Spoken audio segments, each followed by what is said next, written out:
Hi friends, welcome back friends kitchen world. ഇന്ന് ഞാൻ ഇവിടെ നിങ്ങൾക്ക് മുമ്പിൽ വന്നിരിക്കുന്നത് വെറൈറ്റി ഒരു കേക്ക് റെസിപ്പിയുമായിട്ടാണ്. വളരെ എളുപ്പത്തിൽ തന്നെ വളരെ കുറച്ച് സാധനം ഉപയോഗിച്ച് നല്ല സ്വീറ്റ് ആൻഡ് ടേസ്റ്റി ആയ ഒരു കേക്കാണ്. ഇതിന് വളരെ കുറച്ച് സാധനം മതി. നിങ്ങൾ ഒട്ടും തന്നെ പ്രതീക്ഷിക്കാത്ത ഒരു ഐറ്റം ഉണ്ട് ഇതിൽ. ഞാൻ ഇത് തയ്യാറാക്കാൻ പോകുന്നത് അരിപ്പൊടിയില്ലേ, പത്തലൊക്കെ ചുടുന്ന അരിപ്പൊടി, അത് ഉപയോഗിച്ചാണ് ഞാൻ ഈ നല്ല സോഫ്റ്റ് കേക്ക് തയ്യാറാക്കാൻ പോകുന്നത്.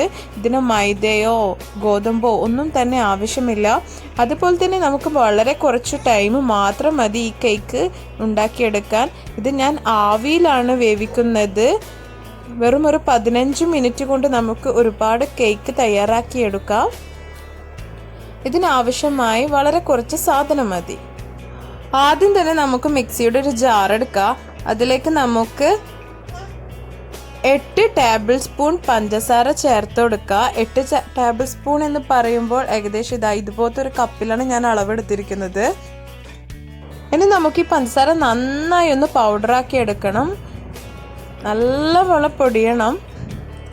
ഇപ്പം ഞാൻ പൊടിച്ചെടുത്തിട്ടുണ്ട്. ഇനി നമുക്ക് ഇതിലേക്ക് 2 മുട്ട ചേർത്ത് കൊടുക്കുക. നിങ്ങൾക്ക് ഒരുപാട് കേക്ക്സ് വേണമെങ്കിൽ ഇതിൻ്റെ അളവ് കൂട്ടാട്ടോ. ഞാനിപ്പോൾ ഇവിടെ 2 മുട്ടൻ്റെ കേക്കാണ് ഉണ്ടാക്കാൻ പോകുന്നത്. ഇനി നമുക്കിതൊന്ന് നന്നായി ഒന്ന് അടിച്ച് യോജിപ്പിച്ചെടുക്കണം. ഞാനിവിടെ തയ്യാറാക്കിയിട്ടുണ്ട്. ഇനി നമുക്ക് ഒരു ബൗളിലേക്ക് ഇത് ഒഴിച്ചു കൊടുക്കാം.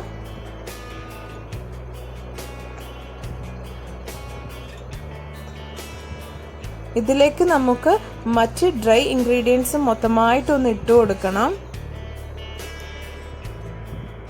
ഇനി നമുക്ക് ഇതിലേക്ക് 1 കപ്പ് അരിപ്പൊടിയാണ്. അരിപ്പൊടി ഇട്ട് കൊടുക്കുക. ഇത് ഏകദേശം ഒരു ഫുൾ ഗ്ലാസ് ഉണ്ടാകും. ഇത് ചേർത്ത് കൊടുക്കുക.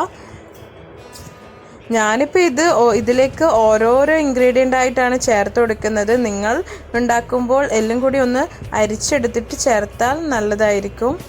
എനിക്കിപ്പോൾ ഇതിൽ കാണിക്കേണ്ടതുകൊണ്ട് എനിക്ക് അരിക്കാൻ പറ്റിയിട്ടില്ല.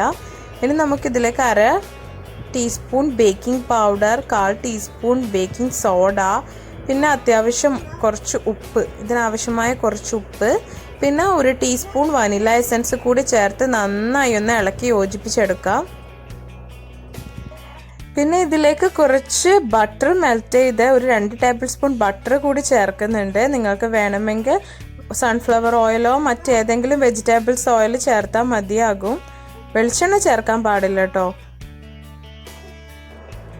ഇത് നമുക്കൊന്ന് നന്നായി ഇളക്കി യോജിപ്പിച്ചെടുക്കാം. ഒട്ടും തന്നെ കട്ടയൊന്നും ഉണ്ടാകാൻ പാടില്ല. കാരണം അരിപ്പൊടി ആയതുകൊണ്ട് നല്ലപോലെ കട്ട കെട്ടാൻ ചാൻസ് ഉണ്ട്. അതുകൊണ്ട് നന്നായി ശ്രദ്ധിച്ചിളക്കുക.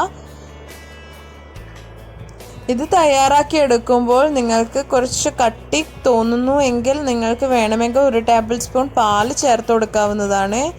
എനിക്കിപ്പോൾ ഇത് കറക്റ്റായിട്ട് തന്നെ കിട്ടിയിട്ടുണ്ട്. അല്ലെങ്കിൽ 1 ടേബിൾ സ്പൂൺ കൂടി ഓയിൽ ചേർത്ത് കൊടുക്കുക.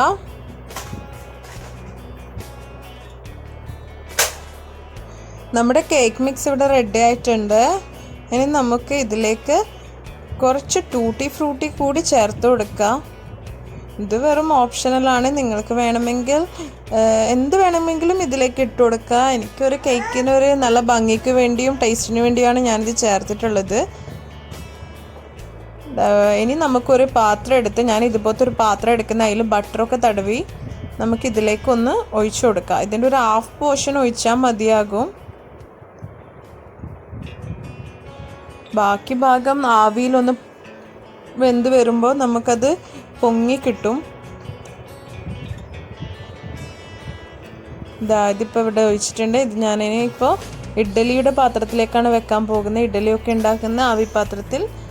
അതുപോലെ തന്നെ ഇതുപോലെ ഒരു ഇഡ്ഡലി തട്ടെടുത്ത് അതിലേക്ക് കൂടി ബട്ടർ ഒന്ന് തടവി കൊടുത്ത് ഇതിലേക്കും ഞാൻ ഈ മിക്സ് ഒന്ന് ഒഴിച്ചു കൊടുക്കുന്നുണ്ട്. എനിക്ക് ആ ഒരു ഇഡ്ഡലിയുടെ ഷേപ്പിൽ കൂടി കിട്ടാൻ വേണ്ടിയാണ് ഞാനിങ്ങനെ ചെയ്യുന്നത്. പിന്നെ ഞാൻ ഇത് രണ്ടും ഒന്നിച്ചതല്ല വേവിക്കുന്നത്, രണ്ടും സെപ്പറേറ്റ് ആയിട്ടാണ്. ആദ്യം ഞാൻ ആ പാത്രത്തിലുള്ളതും പിന്നെ ഇഡ്ഡലി തട്ടിലുള്ളതും അങ്ങനെ വേറെ വേറെ ആക്കിയിട്ടാണ് വേവിച്ചെടുക്കുന്നത്. നമുക്കിതിലേക്ക് ഇനി ഒന്ന് ഈ മിക്സ് ഒഴിച്ചു കൊടുക്കാം.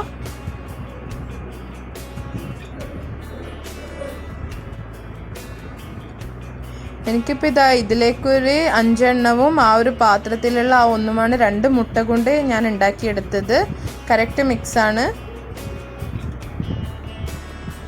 ഞാൻ നേരത്തെ വെച്ച പാത്രത്തിലെ കേക്ക് റെഡി ആയിട്ടുണ്ട്. നമുക്കൊരു ടൂത്ത് പിക്ക് കൊണ്ട് കുത്തി നോക്കുകയാണെങ്കിൽ ഒട്ടും തന്നെ ഒന്നും പറ്റിപ്പിടിച്ചിട്ട് ഒന്നും തന്നെ ഇല്ല. ഇനി നമുക്കത് മാറ്റി ഇഡ്ഡലി തട്ട് കൂടി വെച്ച് കൊടുക്കാം. ഒരു 10 മിനിറ്റ് അല്ലെങ്കിൽ ഒരു 15 മിനിറ്റോളം വേവിച്ചെടുക്കാം. എൻ്റെ ഇപ്പോൾ ഇതും കൂടി നന്നായി കുക്കായി വന്നിട്ടുണ്ട്. ഇതിന് നമുക്ക് കുറച്ച് തണിഞ്ഞു കഴിഞ്ഞാൽ പ്ലേറ്റിലേക്ക് മാറ്റിയെടുക്കാം. കണ്ടില്ലേ, നല്ല സോഫ്റ്റായ കേക്ക് ഇവിടെ റെഡിയാണ്. വളരെ എളുപ്പത്തിൽ തന്നെ റെഡിയാക്കാൻ കഴിയും. വളരെ കുറച്ച് സാധനം മതി. നമുക്ക് പെട്ടെന്ന് തന്നെ ഇത് തയ്യാറാക്കിയെടുക്കാം. ഓവണോ ബീറ്ററോ ഒന്നും തന്നെ ആവശ്യമില്ല. വളരെ സമയവും കുറവാണ് ഇത് തയ്യാറാക്കിയെടുക്കാൻ. കുട്ടികൾക്ക് വളരെയധികം ഇത് ഇഷ്ടപ്പെടുന്നതായിരിക്കും. ഈവനിങ്ങിലൊക്കെ ആക്കി കൊടുക്കാൻ പറ്റിയ നല്ലൊരു ഐറ്റം തന്നെയാണിത്. നിങ്ങൾ എന്തായാലും ഇതൊന്ന് ട്രൈ ചെയ്ത് നോക്കണം. നമുക്ക് കമൻസൊക്കെ അറിയിക്കണം. നമ്മുടെ വീഡിയോസൊക്കെ ഇഷ്ടമായെങ്കിൽ തീർച്ചയായും ലൈക്കൊക്കെ ചെയ്യാൻ മറക്കരുത്.